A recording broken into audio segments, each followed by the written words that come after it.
नमस्कार दोस्तों। MP current affairs में आपका बहुत बहुत स्वागत है, जिसमें हम बात करेंगे 1 से 2 जनवरी 2020 के मोस्ट इम्पोर्टेंट क्वेश्चन जो मध्य प्रदेश की आगामी प्रतियोगी परीक्षाएं एमपीपीएससी प्री जीएस एग्जाम एवं एमपी पुलिस कांस्टेबल आदि एग्जाम जिसमें मध्य प्रदेश सामान्य ज्ञान के क्वेश्चन पूछे जाते हैं उसके लिए महत्वपूर्ण हैं। आइए स्टार्ट करते हैं इस वीडियो का फर्स्ट क्वेश्चन। अभी हाल ही में 53वें अखिल भारतीय श्री अखंड वेदांत संत सम्मेलन का शुभारंभ कहाँ किया गया है? अभी हाल ही में 53वें अखिल भारतीय अखंड वेदांत संत सम्मेलन का शुभारंभ इंदौर में किया गया है।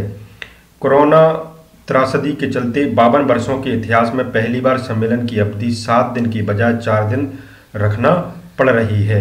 इसका शुभारंभ अभी हाल ही में 1 जनवरी 2021 को हुआ है इंदौर के एयरपोर्ट रोड स्थित अखंड धाम आश्रम में। यह 53वां अखिल भारतीय अखंड वेदांत संत सम्मेलन है जो कि 4 जनवरी तक चलेगा। नेक्स्ट क्वेश्चन देखते हैं। अभी हाल ही में अवधेश प्रताप सिंह विश्वविद्यालय रीवा के कुलपति किसे नियुक्त किया गया है?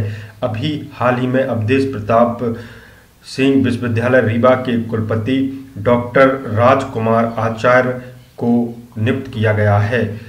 राज्यपाल एवं कुलाधिपति आनंदीबेन पटेल ने महात्मा गांधी स्नातकोत्तर महाविद्यालय करेली जिला नरसिंहपुर के प्राचार्य डॉक्टर राजकुमार आचार्य को अवधेश प्रताप सिंह विश्वविद्यालय रीवा का कुलपति नियुक्त किया है।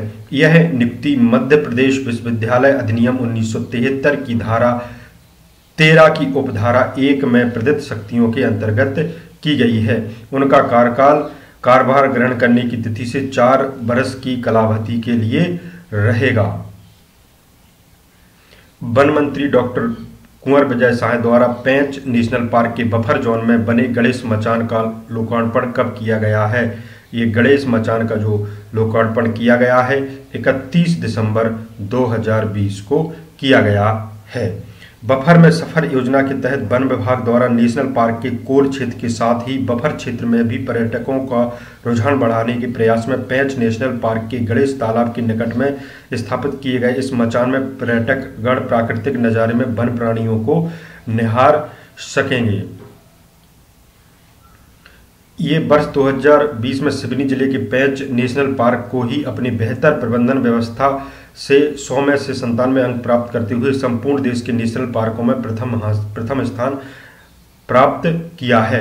ये वन मंत्री कुंवर विजय शाह ने कहा है कि नेशनल पार्क वनों के बेहतर प्रबंधन में अपना महत्वपूर्ण योगदान देने वाले श्रमिकों के हित में, जो सुरक्षा श्रमिक होते हैं उनके हित में वन विभाग कार्य कर रहा है। अब कार्य कर रहा है। उन्होंने घोषणा की है कि विभाग में कार्य कर रहे श्रमिकों को प्रति दिवस स्वेटर, टोपे, जूते प्रदान करने के साथ ही प्रतिवर्ष उनका स्वास्थ्य परीक्षण किया जाएगा। प्रत्येक श्रमिक को 4 वर्ष के अंतराल में साइकिल भी उपलब्ध कराई जाएगी, लेकिन अभी कुछ उपलब्ध नहीं कराया जा रहा है। जो भी उन्हें कलेक्टर रेट पर राशि मिलती है वही मिलती है मंथली। मध्य प्रदेश सरकार द्वारा सेफ सिटी कार्यक्रम के अंतर्गत वर्ष 2021-22 थीम सेफ सिटी कार्यक्रम की वार्षिक थीम क्या है? ये सेफ सिटी कार्यक्रम के अंतर्गत ये जो सेफ थीम है उसकी है ये है लड़कियों और महिलाओं के प्रति सम्मानजनक पूर्वक नजरिए एवं व्यवहार देना तथा छेड़छाड़ मुक्त शहर का निर्माण। ये थीम है वर्ष 2021-22 के लिए। इसमें लड़कियों और महिलाओं के प्रति सम्मानजनक पूर्वक नजरिए एवं व्यवहार देना तथा छेड़छाड़ मुक्त शहर का निर्माण करना। सेफ सिटी कार्यक्रम का क्रियान्वयन 6 शहरों भोपाल, इंदौर, जबलपुर, ग्वालियर यानी 4 महानगर तो आपके हो ही गए हैं, साथ में छतरपुर और छिंदवाड़ा। पूर्व मुख्यमंत्री कमलनाथ की अध्यक्षता में 12 सितंबर 2019 को मंत्री परिषद की बैठक में महिला बाल विकास विभाग के अंतर्गत निर्वाह फंड से केंद्र प्रवर्तित सेफ सिटी कार्यक्रम को वर्ष 2019-20 से वर्ष 2021-22 की अवधि में मध्य प्रदेश के 6 शहर में संचालित करने की मंजूरी दी गई थी। इसमें भोपाल, इंदौर, ग्वालियर, छिंदवाड़ा, छतरपुर और जबलपुर शामिल है। सेफ सिटी कार्यक्रम का जो मुख्य लक्ष्य है या उद्देश्य है शहरों और सार्वजनिक स्थलों को सुरक्षित रूप से विकसित करना है ताकि हर उम्र समुदाय की लड़कियों और महिलाएं सभी प्रकार के हिंसा के भय मुक्त होकर उनका उपयोग कर सकें। 1 जनवरी 2021 को प्रधानमंत्री आवास योजना शहरी में मध्य प्रदेश को राज्य व नगरीय निकायों की श्रेणी में सर्वाधिक कुल कितने पुरस्कार मिले हैं? ये मोस्ट इंपोर्टेंट क्वेश्चन हो सकता है आपका। 4 पुरस्कार मिले हैं कुल। प्रधानमंत्री नरेंद्र मोदी ने 1 जनवरी 2021 को वर्चुअल माध्यम से मुख्यमंत्री शिवराज सिंह चौहान को यह पुरस्कार प्रदान किए हैं। राज्य सर्वश्रेष्ठ प्रदर्शन में मध्य प्रदेश ने देश में दूसरा नंबर प्राप्त किया है। ये सीएम ने यह पुरस्कार इंदौर से वर्चुअली प्राप्त किए हैं 1 जनवरी को। 1 जनवरी 2021 को ही सार्वजनिक भूमि पर सर्वश्रेष्ठ AHP का विशेष पुरस्कार मंत्री नगरीय विकास एवं आवास मंत्री भूपेंद्र सिंह को, जो राज्य मंत्री हैं केंद्र सरकार में आवासन और शहरी कार्य मंत्रालय भारत सरकार द्वारा दिया गया है। नगरीय निकायों के पुरस्कार भी राज्य मंत्री आवासन और शहरी कार्य मंत्रालय भारत सरकार द्वारा नगरीय निकायों के प्रतिनिधियों को वीडियो कॉन्फ्रेंस के माध्यम से दिए गए हैं। देश के हर नागरिक को पक्का आवास उपलब्ध कराने की परिकल्पना को मूर्त रूप देने के उद्देश्य से वर्ष 2015 में प्रधानमंत्री आवास योजना शहरी योजना को प्रारंभ किया था।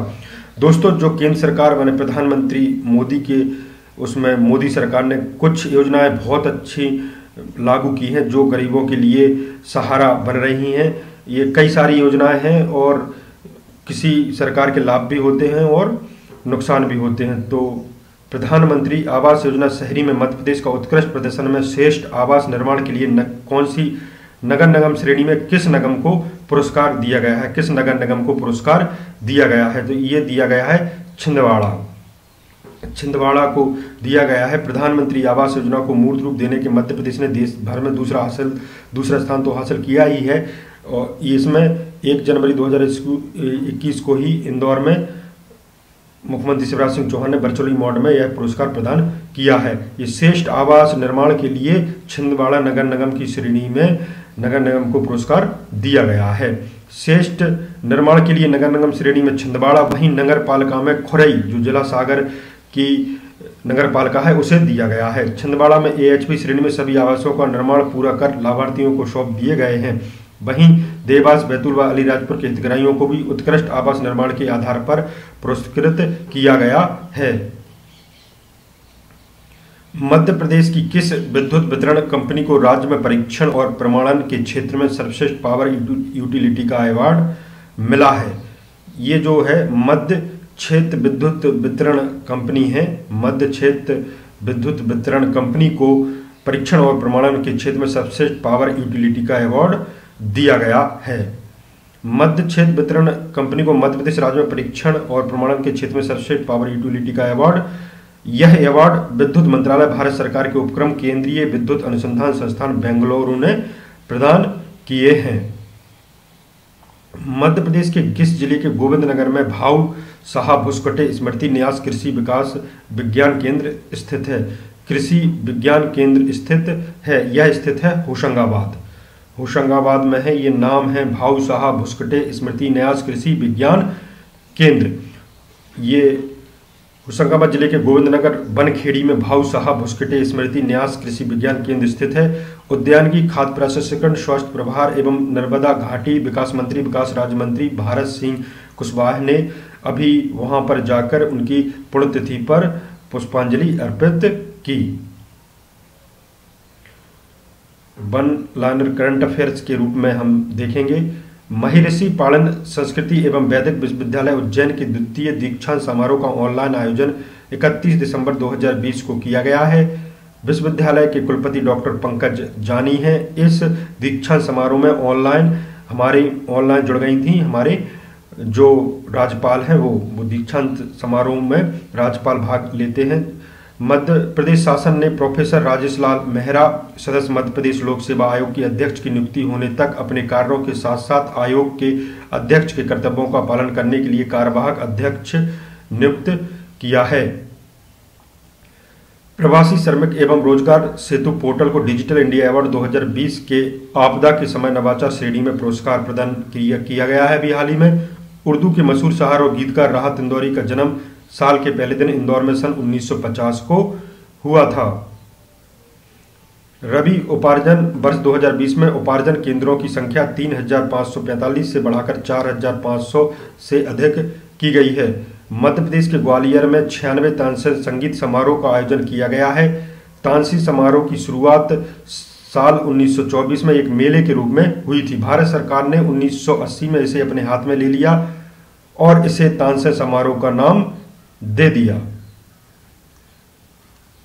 ये टॉपिक है। मध्य प्रदेश सरकार द्वारा कोविड-19 महामारी के दौरान श्रमिकों को जो सुविधाएं दी गई हैं वह हम देखते हैं। कोविड-19 महामारी के कारण दूसरे राज्य के निर्माण श्रमिकों और मध्य प्रदेश में लॉकडाउन के समय रुके थे। ऐसे 6,671 श्रमिकों को प्रति श्रमिक 1,000 के मान से 66,71,000 रुपये का भुगतान मध्य प्रदेश भवन एवं अन्य सन्निर्माण कर्मकार मंडल द्वारा उनके खातों में डीबीटी के माध्यम से भुगतान किया गया है। राज्य सरकार द्वारा लॉकडाउन अवधि में मध्य प्रदेश में 8,85,089 श्रमिकों को प्रति श्रमिक 2,000 के मान से कुल राशि 177 करोड़ रुपए की राज्य स्तर से सिंगल क्लिक के माध्यम से ऑनलाइन ई पेमेंट किया गया है। आत्मनिर्भर मध्य प्रदेश के कार्यों का रोडमैप तैयार करने के लिए एक समिति गठित की गई है। आत्मनिर्भर मध्य प्रदेश वर्ष 2023 की कार्य योजना एवं नीति बनाने के लिए स्कूल शिक्षा विभाग और आदिम जाति कल्याण विभाग के अधिकारियों की एक संयुक्त कमेटी का गठन किया गया है। स्कूल शिक्षा विभाग और आदिम जाति गठित समिति आदिम जाति कल्याण विभाग के कार्यों को स्कूल शिक्षा विभाग के विद्यालयों के साथ विलय संबंधी प्रस्ताव पर अपनी अनुशंसाएं दिसंबर 2021 तक सौंपेगी। यह समिति आयुक्त लोक शिक्षण श्रीमती जयश्री कियावत की अध्यक्षता में गठित की गई है। ये इम्पोर्टेंट होती, जो भी समिति गठित की जाती है उसके अध्यक्ष इम्पोर्टेंट होता है। समिति के अन्य सदस्यों की बात करें, आयुक्त आदिम जाति विकास संजीव सिंह, उप सचिव लोक शिक्षण अनुभवा श्रीवास्तव, उप सचिव आदिम जाति कल्याण विभाग दिनेश श्रीवास्तव, इसी प्रकार अपर संचालक शिक्षण सुश्री कामना आचार्य, अपर संचालक आदिवासी विकास विक्रमादित्य सिंह, संचालक लोक शिक्षण डी के कुशवाहा, अपर संचालक लोक शिक्षण के द्विवेदी, उपायुक्त आदिवासी विकास सीमा सोनी को शामिल किया गया है। आपसे पिछले वीडियो में आपसे क्वेश्चन पूछा गया था कि सीएम शिवराज सिंह चौहान ने बड़वानी के धाबा बावड़ी में स्वतंत्रता सेनानी शहीद भीमा नायक की स्मारक को किस वर्ष लोकार्पण किया था। ये लोकार्पण किया था वर्ष 2016 में। मुख्यमंत्री चौहान ने वर्ष 2016 में बड़वानी के धाबा बावड़ी में स्वतंत्रता सेनानी शहीद भीमा नायक की स्मारक का लोकार्पण किया था। जनजाति समुदाय के शहीद भीमा नायक 1857 के प्रथम स्वतंत्रता संग्राम में अंग्रेजों के विरुद्ध संघर्ष किया था।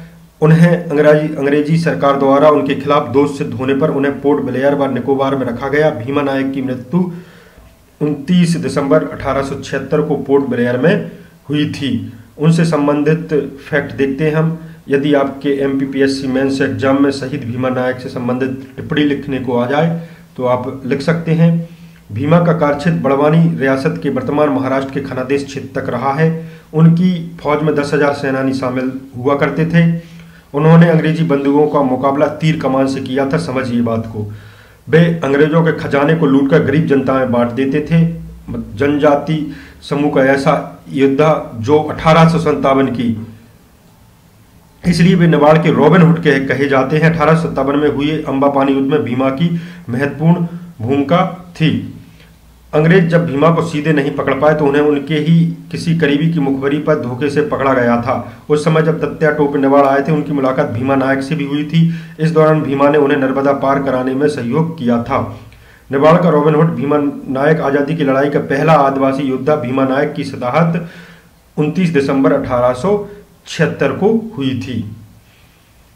भीलों का लड़ाका युद्ध जिसने 1857 के पहले 1840 से 1864 तक अंग्रेजों के खिलाफ हुए युद्ध की अगुवाई की थी। शहीद भीमा नायक जी का अंजड़ से करीब अंजड़ है, ये 5 किलोमीटर दूर ग्राम पलासिया सजबाहा में छोटी छोटी पहाड़ियों के बीच निवास था। वह गोल बैड़ी में गुफा बनाकर रहते थे तथा अंग्रेजों से लोहा लेते थे। लोग कहते हैं कि गोल बैड़ी में अंदर एक सुरंग भी थी जिसके पास एक खेत की बावड़ी में निकलती है। गोल बैड़ी तक जाने वाले रास्ते को पत्थरों से बंद कर दिया गया है। पुरातत्व विभाग के माध्यम से प्रयास किया जाएगा कि गोलबेड़ी व धावा बावड़ी में शहीद भीमा नायक की अनमोल धरोहर को संरक्षित किया जाएगा, उनसे संबंधित जानकारी जनता के सामने लाई जाएगी। गोलबेड़ी पुरातत्व विभाग के ठीक ढंग से संरक्षण में संवर्धन करेगा। एक प्रेरणा स्थल के रूप में अमर शहीद भीमा नायक के स्मारक को और विकसित करने का प्रयास किया जाएगा।